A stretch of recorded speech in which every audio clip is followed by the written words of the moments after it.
কর্মক্ষেত্রে সফলতা একদিনে আসে না। এজন্য যেমন পরিশ্রম করে আপনাকে আপন করে নিতে হয়, তেমনি অফিসে পেশাদারিত্ব নিয়ে কাজ করতে হয়। এছাড়া আরও কিছু বিষয় মেনে চলতে হয়। কর্মক্ষেত্রে কিভাবে সফল হওয়া যায় তা নিয়ে 7 পরামর্শ তুলে ধরা হলো। উদ্যোগ নিন। বর্তমানে সফলতার অন্য ধাপ হলো উদ্যোগ নেওয়া। আজকের প্রতিযোগিতামূলক কর্মজীবনের নিয়োগকর্তারা এমন ব্যক্তিকে খোঁজেন যারা নতুন পরিকল্পনা ও উদ্যোগ নিতে পারেন। নিজেকে মূল্যায়ন করুন। কেরিয়ারের সফলতা অর্জনের অন্যতম উপায় হলো নিজের কর্মক্ষমতা মূল্যায়ন করা। অফিসের বার্ষিক মূল্যায়নের জন্য অপেক্ষা না করে নিজেকে নিজে মূল্যায়ন করুন। এটি একটি আদর্শ উপায় হলো পরিমাপযোগ্য লক্ষ্যগুলো চিহ্নিত করা এবং সেগুলো অর্জনের একটি সময়রেখা নির্ধারণ। যদি চাকরিতে নতুন হন তাহলে স্বল্পমেয়াদী লক্ষ্য নির্ধারণ করুন।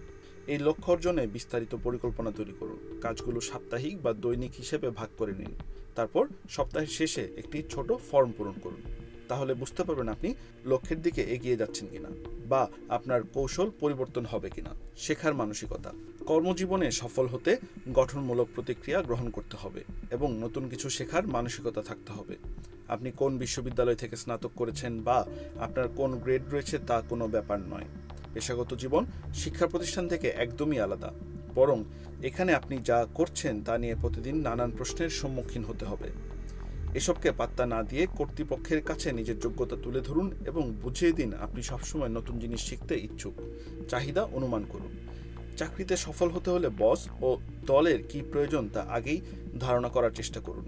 তাই নিজেকে প্রশ্ন করুন, আমি যদি বস হতাম তাহলে পরবর্তীতে কি করতে চাইতাম। এরপর সেগুলো নিজে করার উদ্যোগ নিন ও সময় মতো দক্ষতার সঙ্গে সম্পন্ন করুন। এতে আপনি অন্যদের তুলনায় এগিয়ে থাকবেন। যোগাযোগ দক্ষতা। যোগাযোগ দক্ষতা একজন কর্মচারী ও প্রতিষ্ঠানের সাফল্যের মূল চাবিকাঠি। কর্মক্ষেত্রে সফল হতে হলে সেই দক্ষতা অর্জন করতে হবে। যে কোনো প্রয়োজনে বসের সঙ্গে কথা বলুন, সহকর্মীদের সঙ্গে কথা বলুন, তাদের সহযোগিতা করুন, ভালো ব্যবহার করুন। আর কখন কোন কাজটি করতে হবে তা বসকে জানিয়ে রাখুন। যোগাযোগ দক্ষতা অর্জনে আপনাকে সক্রিয় হতে হবে। লক্ষ্য নির্ধারণ। মনে রাখবেন, কঠোর পরিশ্রম বা ব্যস্ত থাকার জন্য আপনাকে অর্থ প্রদান করা হচ্ছে না। দিনের শেষে নিয়োগকর্তার কাছে গুরুত্বপূর্ণ হলো আপনি কিভাবে প্রতিষ্ঠানের লক্ষ্য পূরণে অবদান রাখছেন। তা হতে পারে স্বল্পমেয়াদী ও দীর্ঘমেয়াদী। তাই প্রতিষ্ঠানকে ঘিরে আপনার নিজের একটি লক্ষ্য থাকতে হবে। এই লক্ষ্যভিত্তিক মানসিকতা আপনাকে ক্যারিয়ারের সফলতা অর্জনে সহায়তা করবে। কাজ দেখান। কর্মের মূল্য শব্দের চেয়ে অনেক বেশি। অফিসের ক্ষেত্রেও এটি নীতি হিসেবে ব্যবহার করুন। আপনি যা পারেন তা নিয়ে গর্ব করার পরিবর্তে তা দেখান। এটাও কর্মক্ষেত্রে সফলতার অন্যতম একটি উপায়।